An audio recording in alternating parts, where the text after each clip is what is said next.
Hello বিয়ার সবাইকে আসসালামু আলাইকুম। সবাই কেমন আছেন? আশা করি ভালো আছেন। আমার প্রিয় দেশবাসী, জেলাবাসী, এলাকাবাসী, চলে আসলাম চাঁদপুরের 3 নদীর মোহনায় বড় স্টেশন, যেটা বড় স্টেশন নামে সবাই চেনে, পর্যটন এলাকা ইলিশের বাড়ি চাঁদপুর।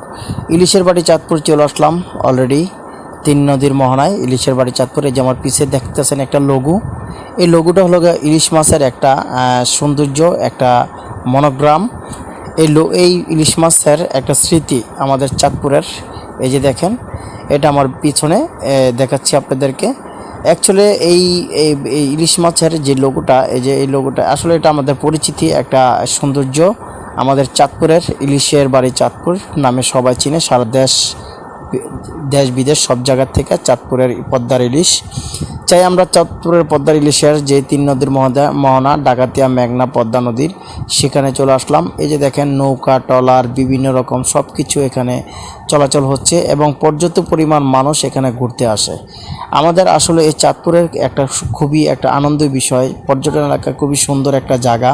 এই জায়গাতে আমরা ঘুরতে আসি ঠান্ডা শীতল হাওয়া খাওয়ার জন্য। গরমের দিনের জন্য সবচেয়ে একটা বেটার জায়গা, খুবই সুন্দর, গাছের নিচের খুব সুন্দর পরিস্থিতি, একটা সুন্দর জায়গা, পরিবেশ মতো। অ্যাকচুয়ালি আমরা সবাই সব শ্রেণীর মানুষ, ভাই বোন, আত্মীয় স্বজন, ছেলে সন্তান, সবাইকে নিয়ে এখানে ফ্যামিলি নিয়ে ঘোরার মতো একটা সৌন্দর্য জায়গা আমাদের চাঁদপুরের 3 নদীর মোহনায় এবং কি বড় স্টেশন ইলিশের বাড়ি চাঁদপুর। ইলিশের বাড়ি চাঁদপুর বলে সারা বাংলার মানুষ, দেশ বিদেশের সব জায়গার মানুষ চিনে। সেই জায়গাতে আমরা চলে আসলাম পদ্মা, মেঘনা, ডাকাতিয়া নদীর 3 নদীর মোহনায়। এখানে বসে আসলে যে ফিলটা পাওয়া যায়, একটা আনন্দ, একটা জিনিস। পর্যাপ্ত পরিমাণ এখানে মানুষ আসে, তার কারণে আসলে এই যে দেখেন পর্যাপ্ত পরিমাণ মানুষ, এখানে মানুষের কোনো অভাব নেই। তাই আমিও চলে আসলাম এখানে ঘোরার জন্য আমার ফ্যামিলি নিয়ে। তাই ফ্যামিলি নিয়ে ঘোরা অবস্থাতেই কিছু ভিডিও নিলাম আমার দর্শকদের জন্য, আমার ভাইদের জন্য, আমার কলজার টুকরা প্রিয় দেশবাসীর জন্য। এই যে দেখেন, আমার ছেলে ঘোরাতে উঠছে, 2 ছেলে। অ্যাকচুয়ালি বাচ্চারা ঘোরাতে উঠবে, খুব আনন্দ। তো তারা খুব ঘোরাতে উঠে খুব খুশি। আমার ছেলে জুনায়েদ এবং সাব্বির দুজন, ওনারা দেখেন কি সুন্দর ঘোরাতে উঠে আনন্দ করতেছে এবং কি ঘুরে খুবই মজা নিচ্ছে। আর আমি এই ফাঁকে একটু ভিডিও করলাম আপনাদের জন্য। অ্যাকচুয়ালি পর্যটন এলাকাতে আসলে আমাদের ঘোরা, এখানে চরকা, তারপরে কোনো জিনিসের অভাব নেই। আসলে সবচেয়ে বড় জিনিস হলো গিয়া এখানে একটা সৌন্দর্য পরিবেশ মতো একটা জায়গা, এখানে ঘোরার মতো। তাই এখানে আসলে এই জায়গাটাতে প্রত্যেকটা উপজেলা থেকে এখানে আমাদের চাঁদপুর সদরে এখানে চলে আসে ইলিশের বাড়ি চাঁদপুরের ঠিকানায়। আসলে আমাদের এই চাঁদপুর বড় স্টেশন ইলিশের বাড়ি চাঁদপুর, এই জায়গাটা সবই পরিচিতি, সারা বাংলাদেশেই চাঁদপুর ইলিশের বাড়ি চাঁদপুর বলে সব জায়গার মানুষই চিনে এখানে। তাই আমি এখানে চলে আসলাম আপনাদের জন্য এই ভিডিওটি করার জন্য। অ্যাকচুয়ালি আপনারা সবাই যদি ভালো লেগে থাকে তাহলে অবশ্যই লাইক, শেয়ার, কমেন্ট করতে ভুলবেন না এবং কি ফলো দিতে ভুলবেন না। ফলো দিয়ে রাখবেন নতুন নতুন ভিডিও পাওয়ার জন্য। কাজী শাকিল পেজটাতে অবশ্যই সুন্দর ভিডিও উপহার দেওয়ার চেষ্টা করব, ইনশাল্লাহ। দোয়া রাখবেন আমার জন্য। আশা করি আপনারা সবাই ভালো থাকবেন। আসসালামু আলাইকুম ওয়া রাহমাতুল্লাহি ওয়া বারাকাতুহু। সবাইকে আসসালামু আলাইকুম। সবাই কেমন আছেন? আশা করি ভালো আছেন। আমাদের 3 নদীর মোহনা চাঁদপুর পদ্মা নদী, 3 নদীর মোহনায় চাঁদপুর বড় স্টেশন।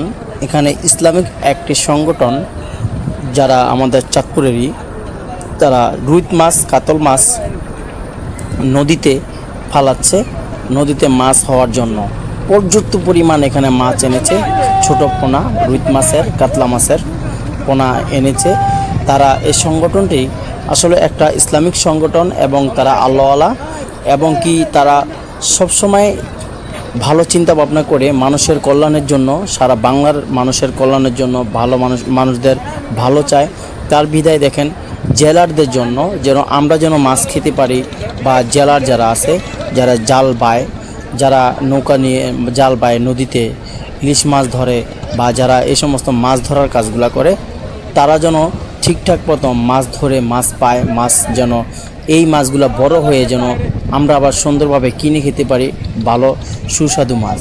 তাই অ্যাকচুয়ালি এই মাছের মানুষের, জেলারদের সবার চিন্তা ভাবনা করে তারা এই সংগঠনটি মাছ নদীতে রুই মাছ, কাতল মাছ, 3 নদীর মোহনা, মেঘনা, পদ্মা, ডাকাতিয়া, এই 3 নদীর মোহনা মাছগুলা তারা ছাড়তেছে। অ্যাকচুয়ালি এটা কিন্তু দেখে খুবই অন্যরকম একটা বিষয় লাগলো, অন্যরকম একটা চিন্তা ভাবনা। আসলে এটা কিন্তু খুবই সুন্দর একটা চিন্তা ভাবনা। এটা কিন্তু ভালো একটা সমাজের মানুষের জন্য, সব শ্রেণীর মানুষের জন্য। অ্যাকচুয়ালি এরকমভাবে যদি আমরা প্রত্যেকটা মানুষ চিন্তা ভাবনা, ভালো চিন্তা ভাবনাগুলো করি, আসলে দেশটা কিন্তু আরও সুন্দর, উন্নত এবং ভালো পরিবেশের দিকে যাবে। তাই আমরা ছোট বড় সব শ্রেণীর মানুষগুলা এই যারা আছেন, এই যে দেখেন 3 নদীর মোহনা, চাঁদপুর বড় স্টেশন, শত শত লোকজন, আজকে শুক্রবার, তাই শত শত লোকজন এখানে ঘুরতে বিভিন্ন জায়গা থেকে আসছে।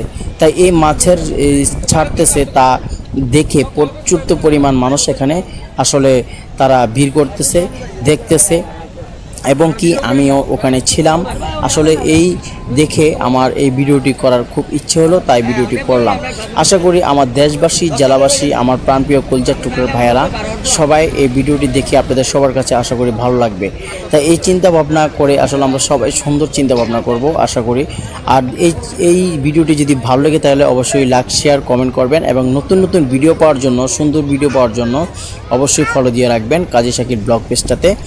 অ্যাকচুয়ালি আমাদের এই পদ্মা নদীর যেখানে ইলিশ মাছ ধরে, আমরা কখনোই ডিম পেট যেগুলো ডিমের মাছ, আমরা ওই ডিমগুলো খাবো না, ওই মাছ খাবো না। কারণ এই ডিমের মাছগুলো যদি থাকে তাহলে হচ্ছে পর্যাপ্ত পরিমাণে ইলিশ মাছ হবে, সেই ইলিশ মাছগুলো আসলে আমরা খেতে পারবো ধরলে। আর যদি এই মাছগুলোকে ধ্বংস করে দিই তাহলে কিন্তু হয়তো আমরা ভালো মাছ, আমরা বড় মাছ, সুন্দর ইলিশ মাছ আমরা খেতে পারবো না। তাই এরকম করে জেলারদের জন্য, যারা জাল পায় তাদের জন্য চিন্তা ভাবনা করে প্রত্যেকটা মানুষ, আমরা এই যে দেখেন তারা মাছগুলো ফালাচ্ছে। তাই এই 3 নদীর মোহনা আমাদের চাঁদপুর বড় স্টেশনে এখানে মাছগুলো তারা ফালাচ্ছে। আসলে এই দেখেন পর্যটনটা আমি আপনাদেরকে ঘুরিয়ে দেখাচ্ছি, পর্যাপ্ত পরিমাণ মানুষ এখানে। তাই আশা করি আপনারা সবাই ভালো থাকবেন, সুস্থ থাকবেন। আসসালাম।